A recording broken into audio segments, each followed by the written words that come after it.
کو دیکھنے کے بعد زیادہ جو ہے اس کا تذکرہ کرتے، زیادہ اس کو یاد کرتے اور اس کے حصول کے لیے کوشش کرتے۔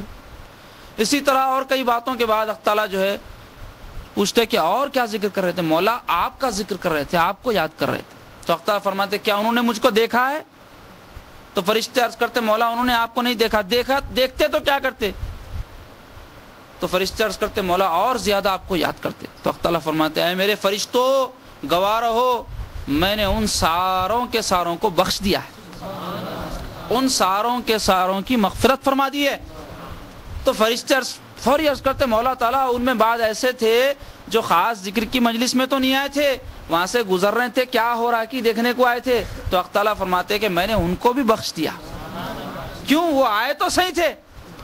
تو اس سے معلوم ہوا کہ کوئی شخص جو ہے بغیر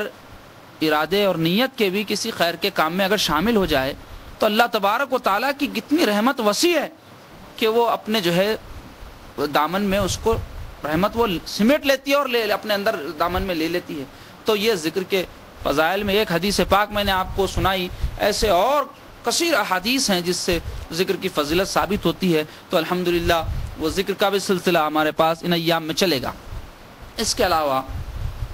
نبی پاک علیہ الصلوۃ والسلام کے اسماء پاک کا ہم نے ورد کیا۔ یہ سارے جو اسماء پاک ہے قرآن پاک میں، حدیث پاک میں موتیوں کی طرح بکھرے ہوئے ہیں، اس کو ایک جگہ جو ہے جمع کر کے ان اسماء کا ہم نے ورد کیا۔ اور یہ اسماء پاک اس ذات پاک کے ہے جو اللہ کے نزدیک سب سے زیادہ محبوب،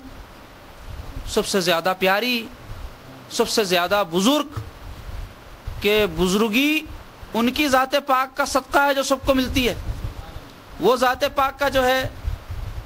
ہم اگر جو ہے نام ورد کریں، نام دہرائیں، تو یہ ہمارے لیے کتنی بڑی سعادت کی بات ہے کہ اور کیسے پیارے پیارے وہ نام ہیں حضور صلی اللہ علیہ وسلم کے۔ محمد تو صلی اللہ علیہ وسلم وہ نام ہے جو آپ کے والدہ معظمہ نے، آپ کے دادا جان نے حضور پاک صلی اللہ علیہ وسلم کا رکھا ہے، اور یہ ایسا نام ہے کہ حضور صلی اللہ علیہ وسلم سے پہلے کسی کا نہیں رکھا گیا۔ احمد آسمانوں میں آپ کا نام ہے، اسی طرح محمود جو اللہ تعالیٰ کی جو ہے حمد بیان کرنے والے، اور دیگر جو اسماء ہے وہ سارے اس کے معنی آپ اگر جو ہے دیکھیں گے تو سن کر آپ کو جو ہے اتنی مسرت ہوگی کہ ایسے پیارے اللہ تعالیٰ نے اپنے حبیب کے نام رکھے ہیں کہ جس کا جو ہے سننا ہمارے دلوں کے لیے تسکین اور آنکھوں کے لیے ٹھنڈک ہے۔ تو وہ اسماء پاک کا الحمدللہ ورد جو ہے ہوتا رہے گا روزانہ مغرب سے عشاء کے بیچ میں، اور نبی پاک علیہ الصلوۃ والسلام کی سنتوں کا جو ہے بیان بھی ہوگا۔ حضور پاک علیہ الصلوۃ والسلام کی وہ عادت طیبہ جو حضور صلی اللہ علیہ وسلم نے اپنی امت کے لیے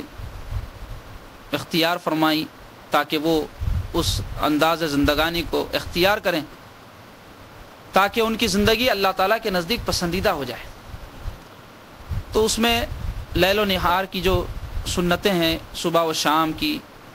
اٹھنے بیٹھنے، کھانے پینے، چلنے پھرنے، ہر معاملات کی انشاءاللہ وہ بھی مختصراً آپ کے سامنے بیان ہوں گی تاکہ اس کو ذہن میں رکھ کے آپ اس پر عمل پیرا ہوں۔ تو یہ سلسلہ انشاءاللہ چلے گا، اور یہ سارے معاملات کے ساتھ ساتھ حضور پاک علیہ الصلوۃ والسلام کی سیرت بیان ہوگی، جو حضور صلی اللہ علیہ وسلم کا تذکرہ ہے، حضور صلی اللہ علیہ وسلم کا ذکر ہے، اور حضور صلی اللہ علیہ وسلم کے ذکر کے کیا فضائل میں آپ کے سامنے بیان کروں۔ کہ جیسے میں نے ابتدا میں کہا، یہی بات حضور صلی اللہ علیہ وسلم کے ذکر کی عظمت کے لیے کافی ہے کہ اللہ تعالیٰ ان کے ذکر کو بلند کیا ہے، اور دین میں جتنے اعمال ہیں، عبادات ہیں،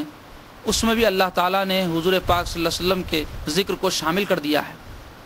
آپ کا کلمہ ہے، اس میں اللہ تعالیٰ کی توحید کے ساتھ ساتھ آپ حضور صلی اللہ علیہ وسلم کا ذکر بھی کرتے ہیں، آپ کی رسالت کا اقرار بھی کرتے ہیں، تب جا کے آپ مومن ہوتے۔ نماز جو خالصتاً اللہ کی عبادت ہے، اس میں بھی حضور صلی اللہ علیہ وسلم پر درود و سلام بھیجے بغیر، حضور کا نام پاک لیے بغیر آپ کی نماز پوری نہیں ہوتی۔ اسی طرح نماز کے لیے بلانے والا مؤذن جو ہے حضور صلی اللہ علیہ وسلم کا ذکر کیے بغیر اپنی اذان پوری نہیں کرتا، اور مومن کا کوئی دن ایسا گزرتا ہی نہیں ہے کہ وہ حضور پاک صلی اللہ علیہ وسلم کا ذکر نہ کرے۔ کوئی دن ایسا گزرتا ہی نہیں ہے آپ کا کہ آپ یا تو ذکر کرتے ہیں یا سنتے ہیں۔ نماز پڑھتے ہیں تو ضرور حضور صلی اللہ علیہ وسلم کا آپ ذکر کرتے ہیں۔ تو حضور پاک صلی اللہ علیہ وسلم کا ذکر ہمارے دلوں کا اطمینان ہے، ہمارے دلوں کا چین ہے، اور کیوں نہ ہو کہ اللہ تبارک و تعالیٰ کے وہ محبوب ہیں، اور ایمان کی علامت یہی ہے کہ حضور صلی اللہ علیہ وسلم کا ذکر سنتے ہی ہمارے دل جو ہے خوشی سے جھوم اٹھیں۔ ایمان کا یہ تقاضا ہے کہ حضور صلی اللہ علیہ وسلم کے ذکر کی طرف ہر وقت جو ہے ہمارا دل لگا رہے اور دل جمعی کے ساتھ ہم حضور کا ذکر کریں۔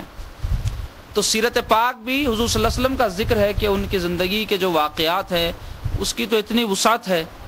اور